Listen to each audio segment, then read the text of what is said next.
찬송가 6장 목소리 높여서를 함께 부르심으로 2025년 5월 19일 월요일 새벽 예배를 시작합니다.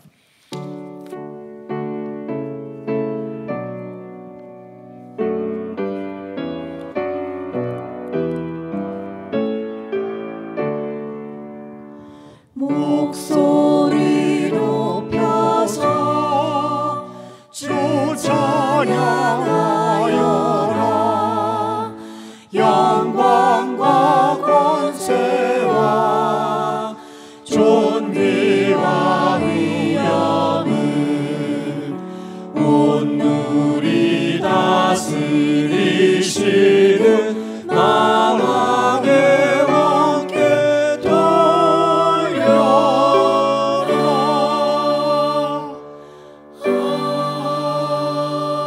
아멘. 계속해서 268장 죄에서 자유를 얻게 함은 함께 부릅니다.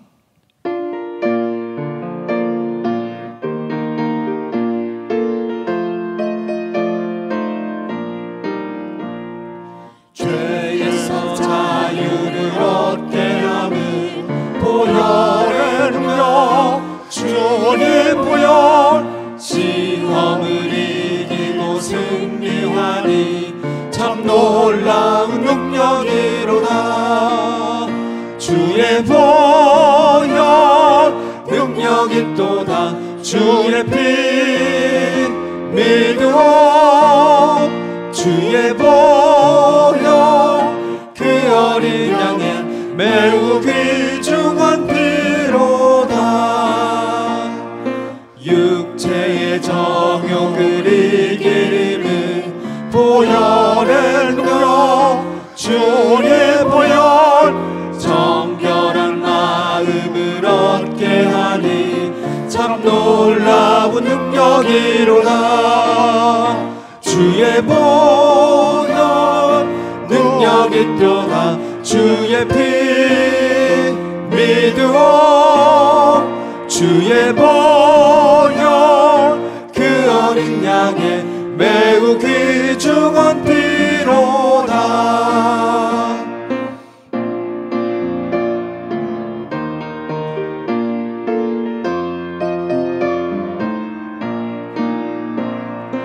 눈보다 더 희게 밝히는 것 보혈의 능력 주의 보혈 부정한 모든 것 밝히시니 참 놀라운 능력이로다.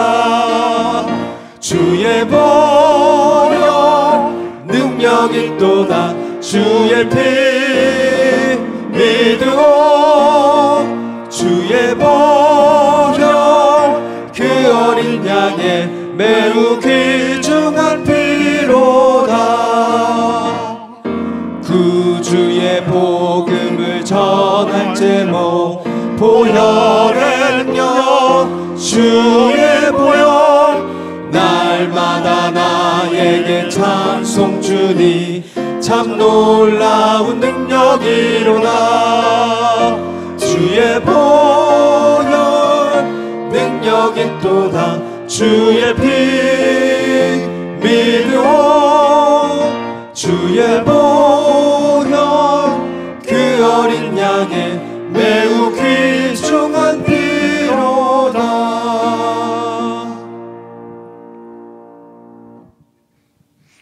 오늘 새벽에 보실 하나님의 말씀은 민수기 25장 1절부터 18절까지입니다. 먼저 1절부터 9절까지만 교독하겠습니다.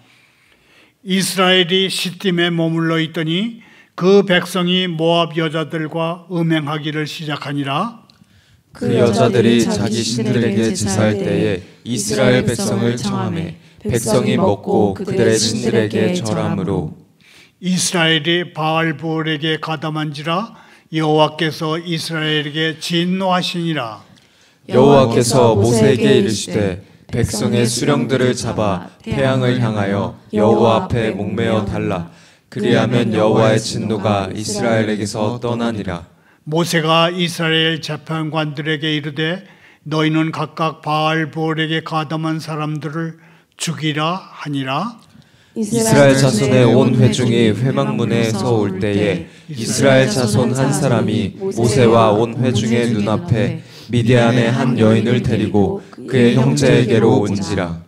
제사장 아론의 손자 엘르아살의 아들 비느하스가 보고 회중 가운데에서 일어나 손에 창을 들고 그 이스라엘 남자를 따라 그의 막사에 들어가 이스라엘 남자와 그 여인의 배를 꿰뚫어서 두 사람을 죽이니 연병이 이스라엘 자손에게서 그쳤더라. 그 연병으로 죽은 자가 24,000명이었더라. 아멘. 기도합니다. 하나님 아버지, 왕자와 제사장과 노예를 살아있는 줄로 묶으소서. 이 나라의 부패한 입법, 사법, 행정 권력과 지역 감정과 세대 간 갈등을 살아있는 줄로 결박하옵소서. 저희 삶을 모두 구출하시고 감동시키사 저희를 모두 구원하옵소서.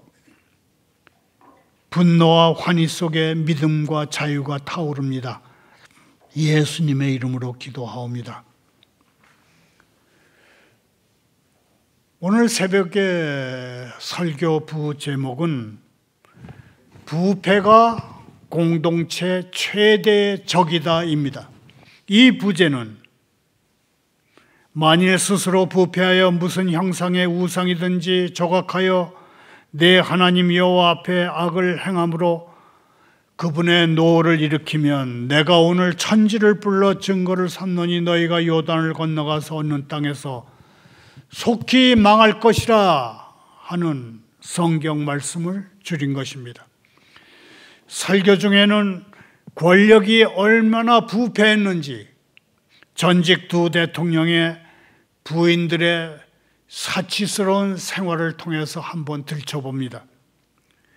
문재인 전 대통령의 경우 부인 김정숙 여사가 국가정보원 특별활동비 같은 공금으로 사들인 180벌의 가량의 옷값이 4억 원이 넘는다고 해서 지금 경찰이 수사를 하고 있습니다.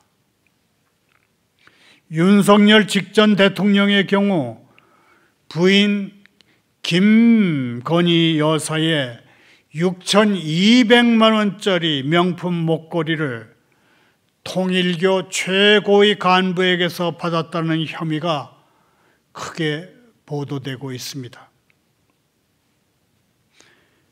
행정부의 부패가 이렇다면 입법부, 사법부는 어떨까요? 국회는 이미 중세 이후로 망정 못지않은 특권을 누리면서 스스로 부패의 늪에 갇혔고 사법부 권력도 권력과 금력과 결탁함으로써 더 이상 정의로운 판결을 내릴 수 없는 그런 형편에 이르렀습니다. 이 나라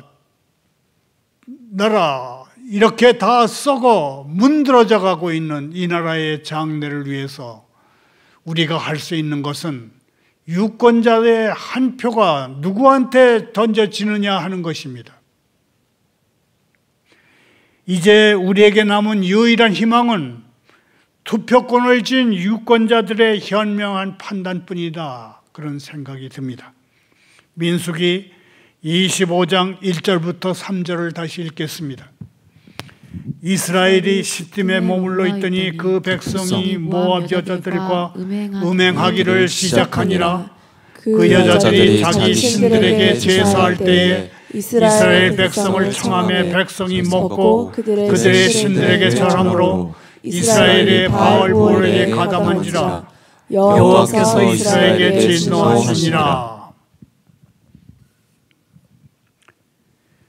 이스라엘이 가나안 입성을 앞두고 요단강 동쪽에 있는 시딤에 머물며 전쟁에 참가할 부대 대여를 가담두고 있을 그때였습니다.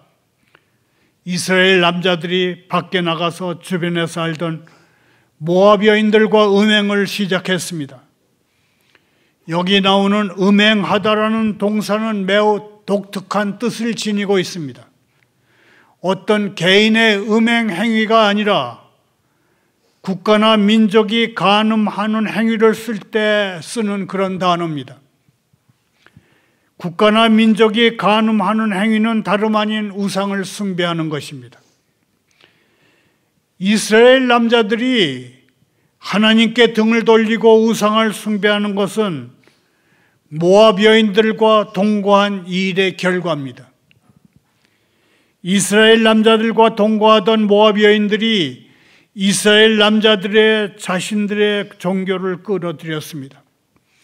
이스라엘 사람들은 별 거리낌 없이 우상에게 바친 음식을 먹고 우상에게 절까지 했습니다.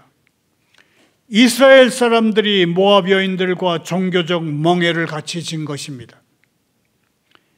이때의 우상은 부월 지역의 수호신 바알이었습니다. 이 사건을 통해서 이스라엘 남자들은 처음으로 바알과 접하게 됐습니다. 훗날 이스라엘은 이 우상 때문에 엄청난 고통을 당하게 되는데 광야 생활 당시만 해도 별로 중요하거나 널리 숭배된 신은 아니었다고 합니다. 하나님은 바알이라는 지역 수호신을 받아들인 이스라엘에게 불같은 화를 내십니다. 하나님이 크게 화내셨다는 것은 그 민족, 그 나라에 재앙이 내려졌다는 뜻입니다. 하나님이 발락과 발람 같은 외부인들의 공격을 막아주셨기 때문에 이스라엘은 안전했습니다. 그러나 이스라엘의 내부적 욕망 때문에 비롯된 부패에 대해서는 이제 자신들이 책임을 져야 합니다. 하나님이 모세에게 백성의 우두머리들을 모두 처형하라고 하셨습니다. 그래야만 재앙이 그칠 것이라고 하셨습니다. 일부 번역본들은 이 사건의 주동자들을 처형하라는 명령으로 해석합니다마는 본디 그대로의 원문에 따르면 처형 대상은 이스라엘의 백성의 모든 지도자들입니다. 다행히 모압 여자들과 음행한 사람들을 죽이는 과정에서 하나님의 재앙이 멈췄기 때문에 다른 지도자들은 살 수 있었습니다. 우두머리를 처형하라는 하나님의 명령을 들은 모세는 재판관들에게 모압의 우상신인 바알 부올과 엮인 남자들을 모두 죽이라, put to death, 죽이라고 지시했습니다. 모압 여인들과 엮인 남자들의 사형이 집행되고 있는 가운데 한 남자가 미디안 여자를 형제들에게 데려왔습니다. 하필 모세와 백성이 회막 어귀에 모여서 하나님 앞에 정신 바짝 차리고 통곡하고 있을 때 그런 일을 벌였습니다.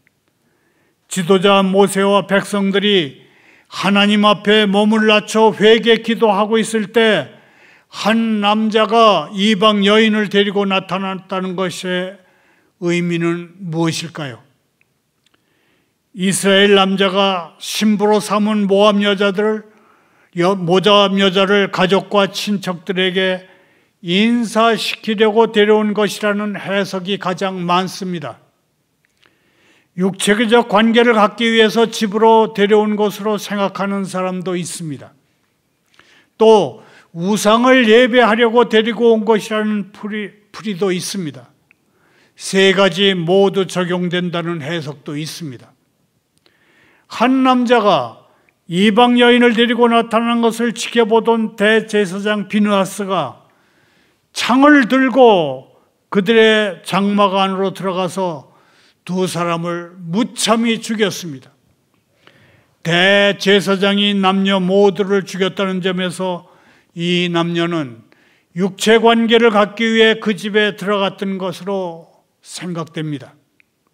대제사장이 남녀를 무자비하게 죽이자 이스라엘을 치시던 하나님의 재앙이 그쳤습니다. 그러나 이미 24,000명이 죽은 그 다음이었습니다. 이스라엘이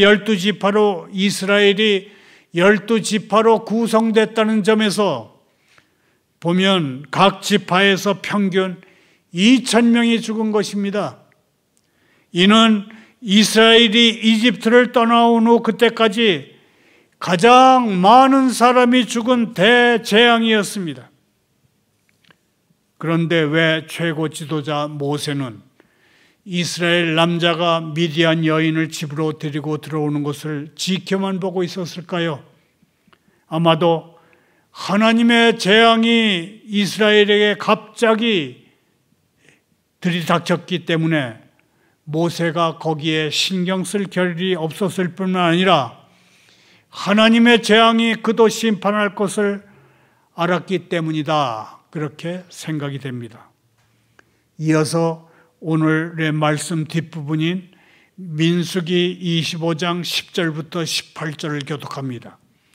여호와께서 모세에게 말씀하여 이르시되 제사장 아론의 손자 엘르아살의 아들 비느하스가 내 질투심으로 질투하여 이스라엘 자손 중에서 내 노를 돌이켜서 내 질투심으로 그들을 소멸하지 않게 하였도다. 그러므로 말하라. 내가 그에게 내 평화의 언약을 주리니 그와 그의 후손에게 영원한 제사장 직분의 언약이라. 그가 그의 하나님을 위하여 질투하여 이스라엘 자손을 속죄하게 하였음이라. 죽임을 당한 이스라엘 남자 곧 미디안 여인과 함께 죽임을 당한 자의 이름은 시므리니 살루의 아들이요 시몬의 조상의 가문 중 한 지도자이며 죽임을 당한 미디안 여인의 이름은 고스비이니 수르의 딸이라. 수르는 미디안 백성의 한 조상의 가문의 수령이었더라. 여기서 잠깐 전직 대통령 부인들이 어떻게 뇌물을 받아서 국민들은 상상할 수도 없는 사치와 부패스러운 생활을 했는지 되돌아보겠습니다. 문재인 대통령 부인 김정용 여사는 4억 원을 들여서 180벌가량의 옷을 사입는 사치를 부린 혐의로 경찰 수사를 받고 있습니다. 몇 년째입니다. 한 달에 100만 원, 200만 원짜리 옷 3벌가량씩 맞춰 입었다는 계산이 나옵니다. 돈의 출처는 한국은행에 띠지가 붙은 이른바 관봉권이어서 국정원 같은 권력기관의 특별 활동비의 일부를 가져다가 이 옷을 사 입은 것으로 보입니다. 윤석열 전 대통령의 부인 김건희 여사는 6천만 원도 넘는 명품 목걸이를 받은 일로 지금 언론의 주목을 받고 있습니다. 대통령 재산 신고에서 빠진 이 목걸이는 통일교 고위 간부가 사서 김 여사 주변에 건진 법사라는 사람을 통해서 전한 것으로 알려져 있습니다. 이 기사를 단독 보도한 매체는 김 여사는 당시 팔찌와 브로치도 함께 받았는데 다 합친 가격은 1억 원가량 된다고 했습니다. 운물이 맑아야 아랫물도 막다는 말이 틀렸기를 바랄 뿐입니다. 어떤 직급 체계에서 상위직의 청렴도를 보면 그 나라의 장래를 내다볼 수 있습니다. 행정부의 최상층부의 부패가 이렇다면 입법부, 사법부는 어떨까요? 법을 만드는 국회는 이미 경제적으로, 법적으로 중세 유럽의 왕족 못지않은 특권을 누리면서 스스로 부패의 늪에 갇혀버렸습니다. 사법부도 정치 권력과 뇌물을 쥔 세력과 결탁하면서 더 이상 정의의 칼을 쓸 수 없는 초라한 모습을 드러내고 있습니다. 이제 몰락하는 나라를 일으켜 세울 유일한 희망은 투표권을 쥔 유권자들의 판단뿐입니다. 누가 더 깨끗하게 살았고 누가 더 깨끗하게 이 나라를 이끌 수 있는지를 판단해야 하는 것은 오로지 유권자의, 투표권을 쥔 유권자의 몫이 되어버렸습니다. 다시 성경으로 돌아옵니다. 민수기 25장 11절을 다시 읽겠습니다. 제사장 아론의 손자 엘르아살의 아들 비느하스가 내 질투심으로 질투하여 이스라엘 자손 중에서 내 노를 돌이켜서 내 질투심으로 그들을 소멸하지 않게 하였도다. 앞서 살펴본 대로 이스라엘의 전염병처럼 번진 음행의 문제로 온 이스라엘의 자손이 울며 기도할 때에 한 청년이 미디안 여인을 데리고 나타났습니다. 대제사장 비느하스는 창을 들고 그들의 막사에 들어가서 말로 다 할 수 없는 방법으로 그 남녀를 살해했습니다. 대제사장 비느하스의 이 폭력을 정당한 것으로 볼 수 있을까요? 전통적으로 유대인 랍비들은 비느하스의 폭력을 정당한 것으로 보기보다는 살인으로 해석했습니다. 대제사장이 하나님께 기도해서 해결하려 하지 않고 자신의 손으로 법을 집행했기 때문에 정당하지 않다는 것입니다. 유대인 랍비들은 만일 비느하스가 가만히 있었다면 모세가 이 사람들을 진영에서 영원히 내쫓았을 것이라는 주장도 내놓고 있습니다. 하지만 이러한 문제 제기는 다 부질없는 것입니다. 왜냐하면 이 사건으로 제사장 비느하스는 하나님에게서 평화의 언약이라는 큰 복을 받았기 때문입니다. 하나님이 대제사장 비느하스의 용기와 행동을 높이 사는 한 비느하스의 윤리 문제를 들먹이는 것은 설득력이 없는 것이 됩니다. 오히려 비느하스의 결단과 행동이 부정한 이스라엘을 정결케 한 것으로 봐야 합니다. 비느하스가 이 죄의 주동자들을 죽임으로써 하나님이 이스라엘 자손의 죄를 속해 주셨기 때문입니다. 대제사장 비느하스가 죽인 남자의 문제는 단순히 모압 여인과 육체적 관계를 가진 것에 그치지 않습니다. 이 육체적 관계는 우상 숭배와 연결되어 있습니다. 이것이 바알 종교의 특징입니다. 바알 신을 자극한답시고 남자가 여자와 우상 앞에서 혹은 근처에서 육체적 관계를 가지는 것은 잘 알려진 이 우상 종교의 관례입니다. 오늘의 하나님 말씀에서 매우 중요한 단어는 질투입니다. 질러시, 질투입니다. 이스라엘이 우상을 숭배함으로 하나님의 질투를 자극했는데 비느하스 대제사장이 두 사람을 죽임으로써 여호와의 질투를 진정시켰던 것입니다. 비느하스의 하나님을 향한 열정과 재빠른 행동이 이스라엘 사람 모두를 죽일 수 있었던 하나님의 분노를 진정시킨 것입니다. 그러므로 지도자의 중요한 덕목은 우물쭈물하는 계산이 아니라 열정이며 망설임이 아니라 행동입니다. 열정적으로 행동하는 지도자 비느하스, 하나님은 비느하스와 그의 자손에게 영원한 제사장 직분을 보장하는 언약을 세우셨습니다. 이 언약은 12절에서 하나님의 평화의 언약이라 그렇게 불려지는 약속입니다. 대제사장 비느하스의 열정적인 행동에서 우리가 얻을 수 있는 교훈은 무엇일까요? 때로는 하나님과 화평하기 위해서 사람들과 원수가 되는 것을 달갑게 받아들이라 하는 교훈입니다. 특히 하나님의 노하심을 불러오는 죄를 짓는 사람과 원수되는 것이 불가피할 경우 진실한 신앙이로서 견딤과 참을성과 인내를 이루어야 한다, 그런 뜻입니다.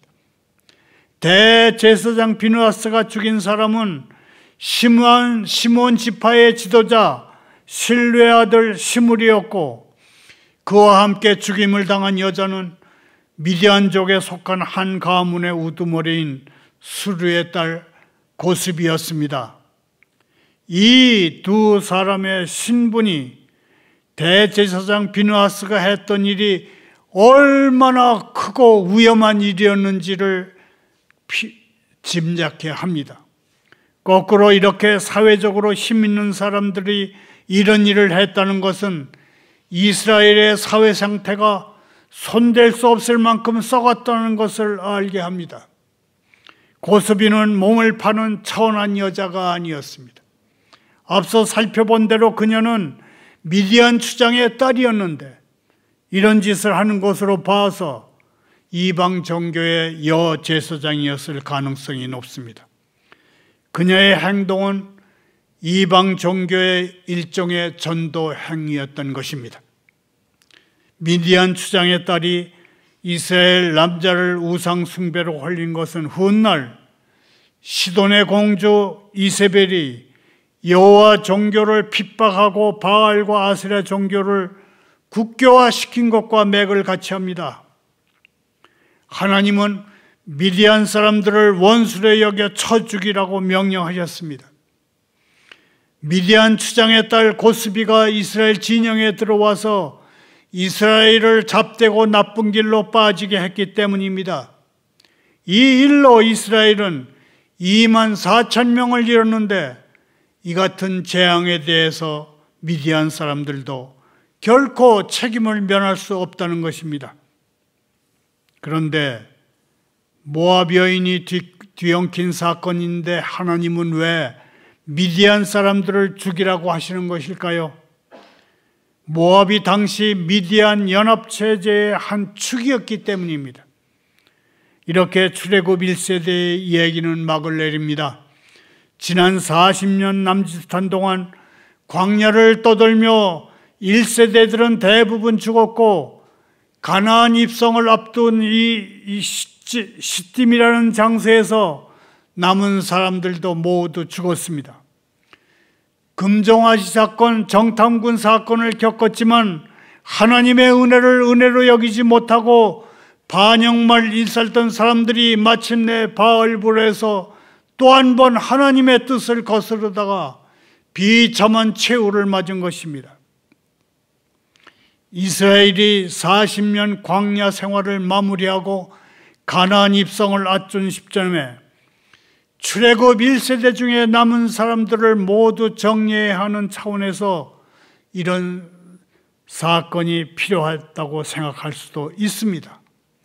그러나 이 이야기를 읽어내려가며 제 마음 한편에는 만일 이들이 우상을 숭배하지 않았다면 출애굽 1세대는 어떻게 됐을까 하는 질문이 생깁니다.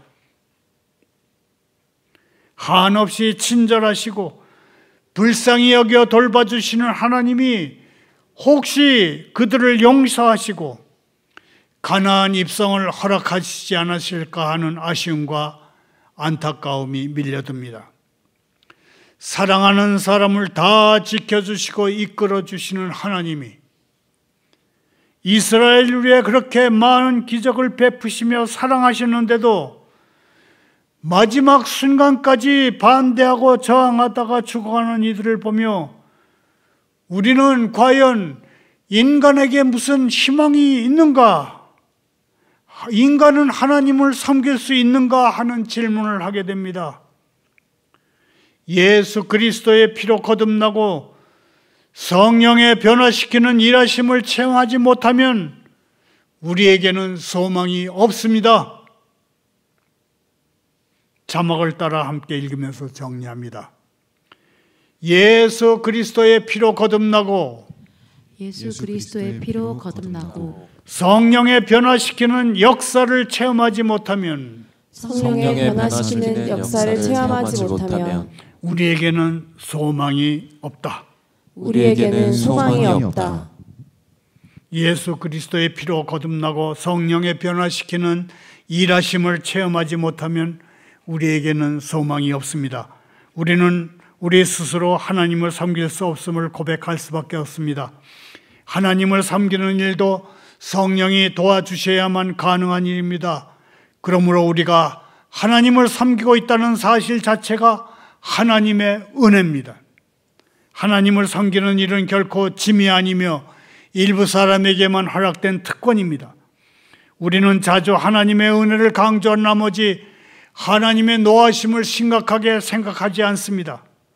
하나님이 노하심이 24,000명의 출애굽 1세대를 죽였다는 것은 매우 뜻깊은 경고입니다. 또한 하나님의 노하심의 원인은 질투였습니다. 우리 하나님은 질투하시는 분입니다. 하나님을 섬기는 우리가 하나님께 해야 할 충성과 하나님께 드려야 할 열정을 우상에게 준다면 하나님의 노하심을 불러올 수밖에 없습니다. 결코 우리는 한눈을 우상에게 팔아서는 안 되는 이유입니다. 감사합니다. 기도합니다. 하나님 아버지, 이 나라의 권력자들을 판단해 주옵소서. 대통령 후보들, 국회의원들, 판사들의 마음을 속속들이 살펴보옵소서. 불순종과 반역을 변명하려고 내세우는 거짓이나 핑계가 있다면 송두리째 뽑아내옵소서. 의로운 길을 가려는 사람의 노력을 인정해 주옵소서. 저희의 변호사이신 예수님의 이름으로 기도하옵니다.